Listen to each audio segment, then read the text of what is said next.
बिस्मिल्लाहिर्रहमानिर्रहीम। अस्सलाम वालेकुम स्टूडेंट्स, आई होप कि आप सब लोग ठीक होंगे, फाइन होंगे। आज के लेक्चर में हम लोग स्टडी करेंगे टेंस को, कि बेसिकली टेंस होता क्या है। ग्रामर में टेंस का बहुत इस्तेमाल होता है, तो आज के लेक्चर में हम टेंस को डील करेंगे। प्रीवियस ग्रामर के लेक्चर्स में हम लोगों ने पढ़े थे पार्ट्स ऑफ स्पीच, ठीक है। आइए लेक्चर को स्टार्ट करते हैं। तो फर्स्ट ऑफ ऑल डील करते हैं कि व्हाट इज टेंस। टेंस होता क्या है, इसकी डेफिनेशन क्या होती है। तो वक्त की मुख्तलिफ तब्दीलियों के साथ साथ फेल अपनी हालत बदलता रहता है। फेल की इन तब्दीलियों को ज़माना कहते हैं। टेंस को उर्दू में हम लोग कहते हैं ज़माना, कि बेसिकली ज़माना कौन सा है। तो यानी वक्त जैसे जैसे ग्रेजुअली चेंज होता रहता है, वैसे वैसे क्या होता है कि जो वर्ब है उसकी जो फॉर्म है, उसकी जो कंडीशन है, वो भी चेंज होती रहती है। फॉर एग्जांपल, अगर हम कोई काम सुबह के वक्त करते हैं और अगर हम उसी ही काम की दोपहर में या शाम में बात करते हैं, तो हम लोग उस वक्त ये नहीं कहते कि हमने ये काम किया है, बल्कि हम लोग ये कहते हैं कि हमने ये काम या हमने वो काम किया था, ठीक है। तो बेसिकली फेल चेंज हो जाता है वक्त के साथ साथ, यानी वक्त जैसे चेंज हुआ सुबह से शाम के दौरान, इस तरीके से जो फेल था उसकी कंडीशन में, उसकी स्टेट में भी चेंज आया। तो वक्त की तब्दीली के साथ साथ फेल ने जो अपनी हालत बदली, इस चेंज को हम कहते हैं, जो कि ग्रेजुअली होता है, ज़माना यानी टेंस। अब बेसिकली टेंस की टाइप्स कितनी होती हैं। बेसिकली टेंस की टाइप्स होती हैं तीन: present tense, past tense and future tense. यानी फेल हाल, फेल माजी और फेल मुस्तकबिल। जो काम आप हाल में करेंगे, मौजूदा वक्त में करेंगे, वो हम डील करते हैं प्रेजेंट टेंस में। जो आप पहले कर चुके हैं वो हम डील करेंगे पास्ट टेंस में। और जो आप आइंदा आने वाले दिनों में या आइंदा आने वाले वक्त में करते हैं, उसको हम लोग डील करते हैं किसमें, फ्यूचर टेंस में। तो अब हर टेंस की मजीद 4 टाइप्स होती हैं। फर्स्ट ऑफ ऑल होती है इंडेफिनिट यानी मुतलिक, उसके बाद है कॉन्टिन्यूअस यानी जारी, उसके बाद है परफेक्ट यानी मुकम्मल, और देन आता है परफेक्ट कॉन्टिन्यूअस यानी मुकम्मल जारी। मुतलिक में क्या होगा, कोई भी काम होगा। जारी में क्या होगा, कोई ऐसा काम होगा जो जिसमें कंटिन्यूटी है, यानी वो काम जारी है वक्त के साथ साथ, यानी वो काम मुकम्मल नहीं हुआ है, वो ऑन द वे जारी है। उसके बाद आता है परफेक्ट। परफेक्ट में क्या होता है कि कोई भी काम मुकम्मल हो चुका है, यानी यू हैव कंप्लीटेड, आप उस काम को कंप्लीट कर चुके हैं। उसके बाद है परफेक्ट कंटिन्यूअस। परफेक्ट कंटिन्यूअस में क्या होता है, कोई भी काम अरसा या मुद्दत से जारी होता है, ठीक है। अच्छा, अब जब हम लोग टेंस को डील करते हैं, तो उसमें हम लोग मुख्तलिफ टर्म्स यूज़ करते हैं। जो बेसिक टर्म्स हैं वो 3 हैं। कोई भी सब्जेक्ट होगा, कोई वर्ब होगा या कोई ऑब्जेक्ट होगा। अब क्वेश्चन ये आता है कि सब्जेक्ट क्या है, वर्ब क्या है, ऑब्जेक्ट क्या है। अच्छा जी, सब्जेक्ट कहते हैं जी फाइल को। अब फाइल क्या होता है, जब हम लोग कोई काम करेंगे तो हम उसमें हो जाएंगे सब्जेक्ट। फॉर एग्जांपल, मैं नमाज पढ़ती हूँ, तो उसमें जो मैं का सिगा आ जाएगा, यानी आई ऑफर्स, आई ऑफर, आई के साथ ऑफर आएगा, आई ऑफर प्रेयर। तो सब्जेक्ट है वो क्या है, फाइल है, यानी काम करने वाला। जो काम करने वाला होगा वो कहलाएगा सब्जेक्ट। उसके बाद आ जाता है वर्ब, कि बेसिकली वर्ब क्या होता है। अब कोई भी जो काम होगा वो कहलाएगा वर्ब, चाहे सोने का हो, खाने का हो, पीने का हो, व्हाटएवर, जो भी काम होगा वो कहलाएगा वर्ब। काम करने वाला कहलाएगा सब्जेक्ट। उसके बाद होता है ऑब्जेक्ट। ये ऑब्जेक्ट क्या होता है, जिस पर कोई काम होगा वो कहलाएगा ऑब्जेक्ट, ठीक है, यानी मफऊल। सब्जेक्ट को कहा जाता है ग्रामर में फाइल, वर्ब को कहा जाता है फेल, और ऑब्जेक्ट होता है मफऊल, काम करने वाला, वर्ब काम और ऑब्जेक्ट जिस पर कोई काम हो। तो 12 टेंसेस बनेंगे: present indefinite, present continuous, present perfect और प्रेजेंट परफेक्ट कंटीन्यूअस। इसी तरीके से past indefinite, past continuous, past perfect और पास्ट कंटीन्यूअस और पास्ट परफेक्ट कंटीन्यूअस, सॉरी। उसके बाद आएगा future, future indefinite, future continuous, future perfect और फ्यूचर परफेक्ट कंटीन्यूअस, ठीक है। तो आज हम लोग डील करेंगे फर्स्ट टेंस से, कि बेसिकली प्रेजेंट इंडेफिनिट टेंस होता क्या है, यानी फेल हाल मुतलिक।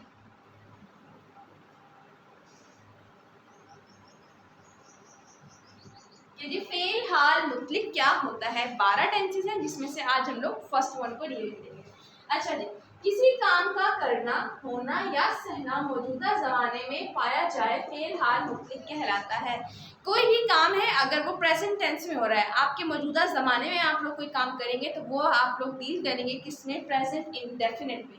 यानी आप हाल में कोई भी काम करेंगे तो वो किस में आ जाएगा, प्रेजेंट इंडेफिनिट में।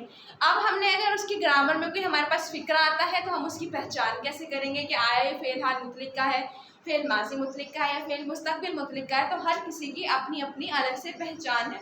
तो जी फेल हाल मुतलक की क्या पहचान होगी कि जो कोई भी जुमला है उर्दू का, उसके आखिर में आएगा ता है, ती है, ते है और ताहू वगैरह आएगा। फॉर एग्जाम्पल ता है, असलम नमाज पढ़ता है, यानी असलम ने कोई भी काम किस टेंस में किया, प्रेजेंट टेंस में, तो उसके आखिर में नमाज पढ़ता है, तो पढ़ता में आखिर में आ जाएगा ता है।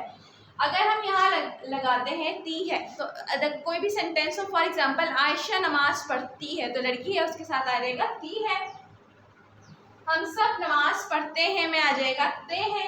मैं नमाज पढ़ता हूँ में आ जाएगा ता हूँ। यानी कि जो मैंने 4 सेंटेंसेस बोले ये किसके थे, प्रेजेंट इंडेफिनिट टेंस के। अब डील करते हैं ये बनाने का तरीका क्या है, यानी ग्रामर में हम लोग उनकी फॉर्म उनको किस तरीके से देंगे।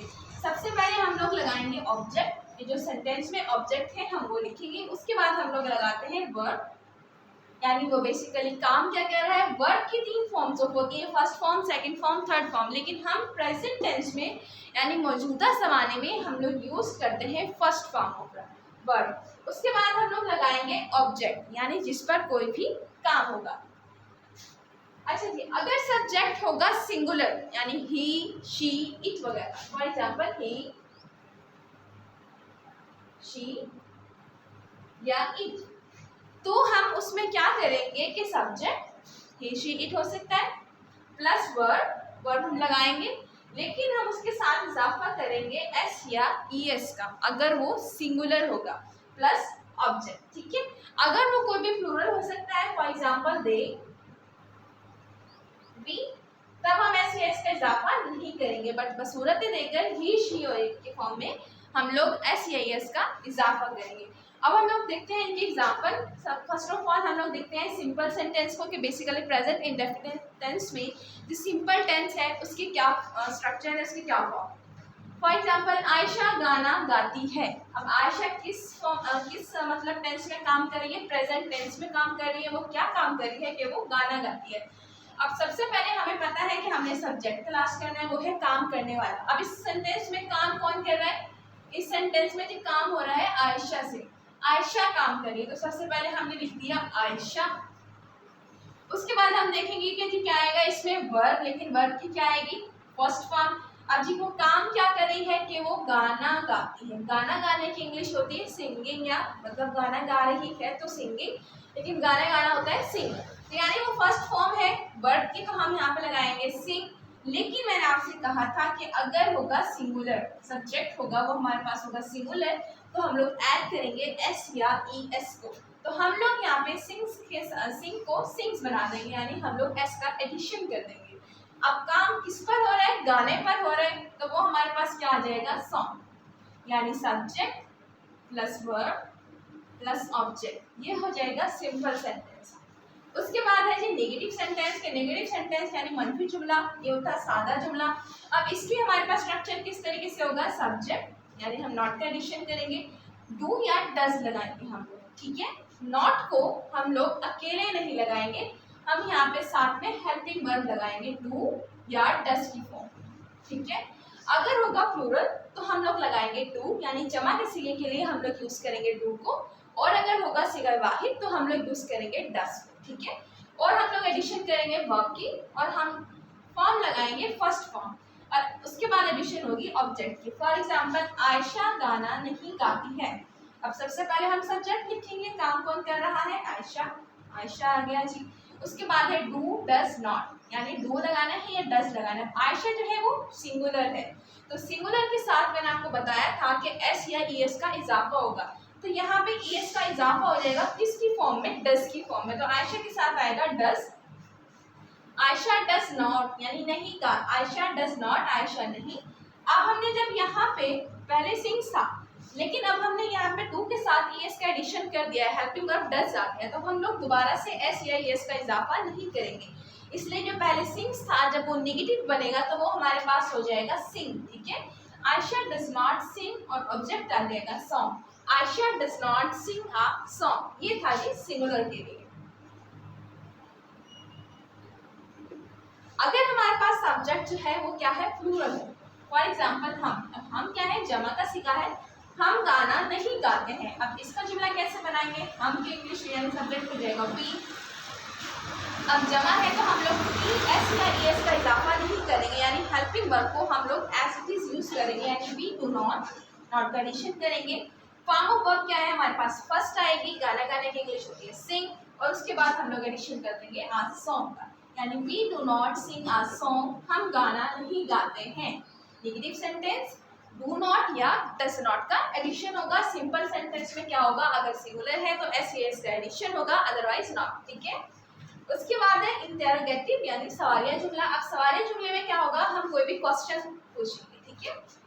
उसका हमारे पास स्ट्रक्चर किस तरीके से होगा कि जो हेल्पिंग वर्ब है वो शुरू में आ जाएगा, यानी डू या डज, इसमें क्या है हेल्पिंग वर्ब है, तो वो हम लोग कहाँ ले आएंगे, स्टार्ट में, प्लस हम लोग एडिशन करेंगे सब्जेक्ट का, प्लस वर्ब हम लोग यूज करेंगे फर्स्ट फॉर्म, और हम एडिशन कर देंगे ऑब्जेक्ट का, यानी helping verb plus subject plus verb और प्लस ऑब्जेक्ट। फॉर एग्जाम्पल, क्या आयशा गाना नहीं, क्या आयशा गाना गाती है, तो इसमें क्या आ गया, ये आ गया जी सवाल, यानी सवाल हो गया, और आखिर में हम लोग लगाते हैं फुल स्टॉप, सॉरी आखिर में हम लोग लगाएंगे जी question mark, because question interrogative sentence, ठीक है। तो अब हम लोग लगाएंगे हेल्पिंग वर्ब डज, क्या आयशा क्या है सिंगुलर, आयशा के साथ डू नहीं आएगा, सिंगुलर के साथ आएगा डज, ठीक है।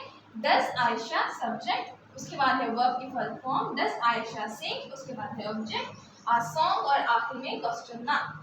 Does Ayesha sing a song, क्या आयशा गाना गाती है। उसके बाद हम लोग देखते हैं जमा के सिगे के लिए, क्या हम गाना गाते हैं, यानी उसने सवाल कर, ठीक है, और लेकिन सिगा कौन सा यूज कर रहा है, वो प्लूरल का, तो अब प्लूरल है तो हमारे पास किसका एडिशन होगा, डू, डू वी, सब्जेक्ट आ जाएगा प्लस वर्ब आ जाएगा प्लस ऑब्जेक्ट, और आखिर में क्वेश्चन मार्क। क्या हम गाना गाते हैं, do we sing a song. उसके बाद है अगर कोई भी सेंटेंस कंबाइन है, यानी उसमें कोई सवाल भी पूछा जा रहा है और किसी भी चीज़ से इनकार किया जा रहा है, यानी कोई भी अगर वो क्वेश्चन जो है, वो सेंटेंस जो है सॉरी, वो हमारे पास मंफी भी है और सवालिया भी है, तो हम लोग उसमें नॉट का एडिशन भी करेंगे और हेल्पिंग वर्ब भी लगाएंगे। तो उसका स्ट्रक्चर किस तरीके से होगा, अगर कोई जुमला सवालिया मंफी है, डू डज लगाएंगे हम लोग हेल्पिंग वर्ब, जैसे हम लोगों ने सवालिया जुमले में लगाया, डू या डज स्टार्ट में आ जाएगा, ठीक है, प्लस सब्जेक्ट, सब्जेक्ट लगाने के बाद हम लोगों ने क्वेश्चन मतलब क्वेश्चन वाले सेंटेंस में या इंटरोगेटिव सेंटेंस में हम लोगों ने लगाया था सब्जेक्ट, ठीक है, हेल्पिंग वर्ब के बाद। उसके बाद हम लोगों ने लगाया था वर्ब, लेकिन अब हम इसमें क्या करेंगे, बिकॉज इसमें मनफी भी है, तो हम लोग सब्जेक्ट के बाद एडिशन कर देंगे नॉट का, ठीक है। डू या डज लगाएंगे यानी helping verb plus subject plus not, फिर हम लोग एडिशन करेंगे वर्ब की, लेकिन वर्ब की क्या आएगी, फर्स्ट फॉर्म आएगी प्लस ऑब्जेक्ट, यानी helping verb plus subject plus not plus verb and plus object. For example, क्या आयशा गाना नहीं गाती है, अब इस चीज में नहीं भी है और सवाल भी हो रहा है, ठीक है। अब हम लोग क्या करेंगे, हेल्पिंग वर्ब लगाएंगे, सिंगुलर है तो डज लगाएंगे, सब्जेक्ट हो जाएगा आयशा, उसके बाद हम लोग एडिशन करेंगे नॉट का, नहीं के लिए, सिंग यानी वर्ब आ जाएगा, अ सॉन्ग ऑब्जेक्ट आ जाएगा, does Ayesha not sing a song, क्या आयशा गाना नहीं गाती है, और आखिर में हम लोग लगा देंगे क्वेश्चन मार्क। उसके बाद है क्या हम गाना नहीं गाते हैं, ये किसके लिए है, प्लूरल के लिए, डू वी यानी वी है, जमा है तो इसके साथ हम लोग एडिशन करेंगे डू के हेल्पिंग वर्ब का, डू वी, उसके बाद हम लोग एडिशन कर देंगे नॉट का, डू वी नॉट, सिंग आ जाएगा हमारे पास वर्ब, आ सॉन्ग आ जाएगा जी ऑब्जेक्ट, और आखिर में हम लोग लगा देंगे क्वेश्चन मार्क, यानी do we not sing a song, क्या हम गाना नहीं गाते हैं। तो हमने प्रेजेंट इंडेफिनिट टेंस की डेफिनेशन पढ़ी कि किसी काम का करना होना है जैसे ना मौजूदा ज़माने में पाया जाएगा, आखिर में ता है, टी है, ताहू वगैरह आएगा, और बनाने का तरीका क्या होगा, subject plus verb plus object, verb की हम लोग फर्स्ट फॉर्म यूज करेंगे मौजूदा ज़माने में। उसके बाद है सिंपल, सिंपल में यही फॉर्म ऑफ वर्ब यूज होगी, फर्स्ट फॉर्म और सब्जेक्ट और ऑब्जेक्ट की एडिशन होगी, for example Ayesha sing the song. लेकिन अगर होगा मनफी तो हम लोग नॉट का एडिशन कर देंगे, लेकिन नॉट अकेले नहीं आएगा, वो हेल्पिंग वर्ब साथ लेकर आएगा डू या डज की फॉर्म में। अगर होगा प्लूरल तो आएगा डू, और अगर होगा सिंगुलर तो आएगा डज। उसके बाद है इंटेरोगेटिव। इंटेरोगेटिव में क्या होगा कि हेल्पिंग वर्ब जो है स्टार्ट में आ जाएगा। उसके बाद है इंटेरोगेटिव नेगेटिव। इसमें क्या होगा कि हेल्पिंग वर्ब स्टार्ट में आ जाएगा और वर्ब से पहले या सब्जेक्ट के बाद हम लोग एडिशन कर देंगे नॉट का। ठीक है, आई होप कि आप लोगों को प्रेजेंट इंडेफिनिट टेंस क्लियर हो चुका होगा। आप लोगों को मैंने टेंस की डेफिनेशन भी बताई। अगर आपको कोई क्वेश्चन है तो आप कमेंट सेक्शन में मुझसे पूछ सकते हैं। नेक्स्ट लेक्चर तक के लिए अल्लाह हाफिज़।